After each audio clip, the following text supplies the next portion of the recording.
Good morning students and welcome back to the second part of the lecture video of the chapter The Summit Within. So in the previous video I have already explained you about the half part of the chapter, and here we will be continuing with the remaining part of the chapter in this video. So now let us proceed. So before starting the second part, first of all I would like to remind you that what I have taught in the previous video. I hope you have all watched and you have understood what I explained in the previous video. So it was about an expedition to Mount Everest where 4 people climbed the Everest. They were Pooh Dorsey, Edmund Hillary, H.P.S. Ahluwalia and Vinod Rawat. So here this chapter, it is a reminiscence of the expedition by Major Ahluwalia. He says that climbing on the peak of Mount Everest is not a child's play. It was really a very difficult task. But he was able to achieve that success. He was able to reach to the summit. And after reaching there, he felt extremely joy and humbled, and he was also physically tired. But he was thankful to God.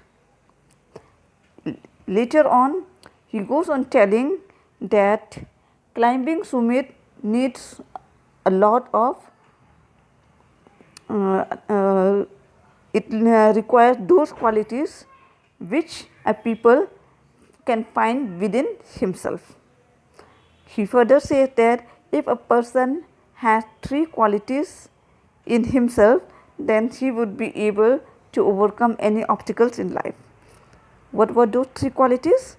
Those 3 qualities are endurance, persistence and willpower. So if we have these 3 qualities within us, then we will be able to overcome any obstacles in our life. Okay. Then he also adds that climbing Mount Everest is not only a physical achievement, but it is also an emotional and a spiritual achievement. And this success of reaching to the summit of the Mount Everest has brought him fame and also fulfillment. Okay, so this was what we had learned in the previous chapter, in the previous video I mean. So now let us continue with the second part.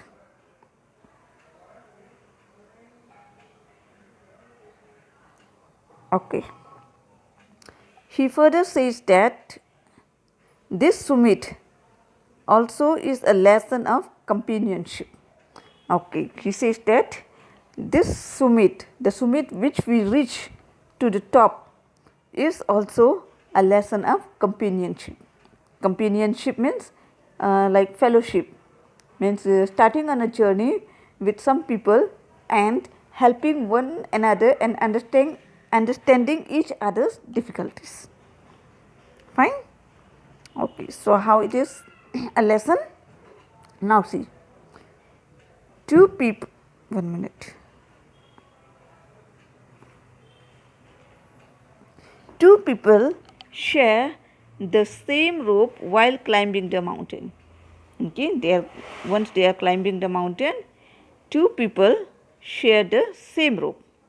Okay, so one will be on top and one will be below. One climber needs to hold the rope firmly. So one climber, he will hold the rope. Like let us consider, and this is the mountain. Okay, so the climber has reached top and one climber is holding the rope and the other one is here. Okay, the other one is quite below. So now he has to climb. Okay, so now see, one climber needs to hold the rope firmly while the other one cuts the steps in the hard ice, and the other one, it cuts the steps in the hard ice. That means it is making a way in order to fix their feet and climb upwards. Clear? Okay. the second one then belays, and then the first one inches his way up. So in this way, the second one belays, and then the first one, it inches the way up and up to the mountain. It is very difficult for a single man to think of climbing a mountain. So she says that it is really a very difficult task for a man if he tries to climb a mountain alone, because climbing a mountain alone is really very difficulty and full of risk. Fine. They need physical as well as emotional support of their partners. And he says that the climbers need physical and emotional support of their partners. Clear? Now, physical support means helping one another, and emotional support, how can we get the emotional support? Now see here, the trekkers or the climbers, they try to climb up the mountains. Okay, so it is not very easy to reach. Many times they even could not step ahead. They could not step even a single step ahead. एक कदम भी वो लोग आगे नहीं बढ़ सकते. Why? Because of the adverse condition of the environment. Okay, sometimes there is a storm, sometimes heavy snow, hails, all these things. These difficulties kills the emotion of a climber. Okay, these things make a climber emotionally weak. So if his partner is there with him, then the partner can support the person who is feeling sad. So this is called emotional support. That means when we are sad or when we are depressed, the other person, it cheers us up. This is called emotional support. Clear to everyone? Okay. So the narrator says that they need both physical and emotional support of their partners to reach to the summit. Okay, next.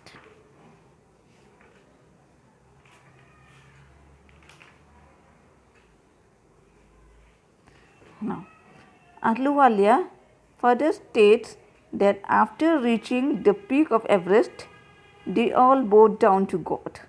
Okay, and here Ahluwalia says that when they were able to reach the summit of Everest, they were really very thankful to God, because it was God who gave them extra power to climb the Everest.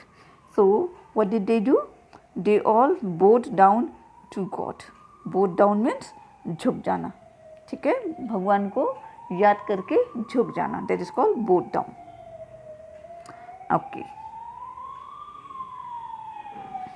Then Ahluwalia, he left a picture of Guru Nanak.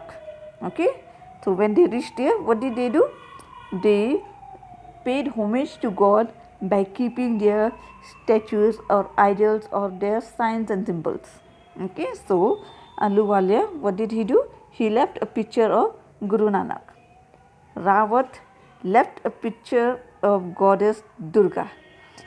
Phudorji left a relic of Buddha, and Edmund Hillary buried a cross under the snow at the Everest. So they all fixed their own god on the summit of the Mount Everest. This shows that they pay homage to their god or to their religion. Next.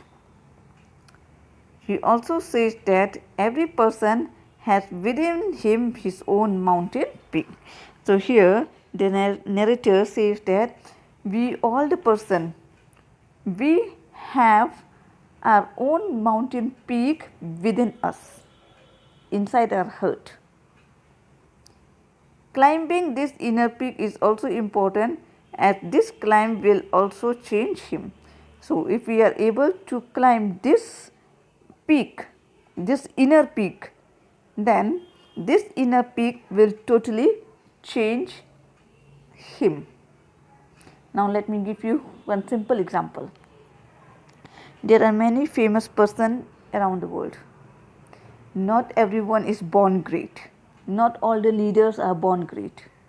There are some leaders who had struggled so much to reach to their destination or to reach to their goal. One fresh example is Dr. APJ Abdul Kalam, or we can say Abraham Lincoln, and many others. We can even say Hitler, although he was a very furious man, but they were not born great. They all come from a very, very poor or a weak family. Fine. So, how were they able to achieve success? It was only because of their sumit within. They were having their sumit within their heart. They wanted to achieve something in their life. They tried and they achieved. So, this is what the narrator tries to tell here. See, I repeat, climbing this inner peak is also important, and this climb will also change him. So, if we are able to climb this peak within ourselves, then this peak or this climb will totally change us or will totally transform us. He also adds that perhaps the internal sumit is even higher than the Everest, and he says that maybe it may be possible that the internal sumit which we all have is even higher than an Everest. Okay, because climbing Mount Everest requires lot of physical energy. Basically, it requires lots of physical energy. But if we want to achieve success in your life, we have to go through much hurdles, much obstacles. There will be many hurdles obstructing our way, but we can overcome them. We have to overcome them, and this is one of the greatest struggle of life. Clear? So, when you are able to overcome all those obstacles, then you will find that there is no other thing higher than this obstacle. This obstacle was the greatest obstacle of all, because sometimes when we are doomed, when we are being depressed, we do not feel anything good, we do not feel anything easy. It becomes really very difficult when you find all the doors of nature are closed. When you don't find even a single door open, you will feel as if you have lost all your hope, you have lost your life. But if you are able to manage and if you are able to cope with that circumstances, then you will achieve success, and that success is even higher than Mount Everest. I hope it is clear to you all. Okay, so now let's proceed towards the next page. Okay, so in the next page it will be the conclusion. Okay, so basically Ahluwalia tries to tell that if we have the ability to overcome our grief or overcome the obstacles of life, it is the sumit within. That means we have all those three qualities to defend ourselves or to overcome those obstacles. Okay, so now let's come to the next page. Now see, conclusion. What is the conclusion? Conclusion of the sumit within. We can overcome any obstacle or situation in life if we have endurance, persistence and willpower. So, what is the conclusion in nutshell? The conclusion in nutshell is we can overcome any obstacles, no matter how hard it is, how difficult your path laid before you is. But if you have those three qualities of endurance, persistence and willpower, you can overcome any obstacles, be it physical, mental, spiritual, or whatever. You will not find it tough. You will find it easy once you have achieved it. And once you have achieved it, you would be thinking at a time that had I not struggled hard, I would not have achieved this thing. It was not a very difficult task. It was not really a very, very difficult task. But if I had not struggled hard, I would really have missed some very important part of my life. Okay? And personally, even if I say about myself, even I have seen myself in this condition. I have endurance, persistence, and willpower, and I had overcome many obstacles.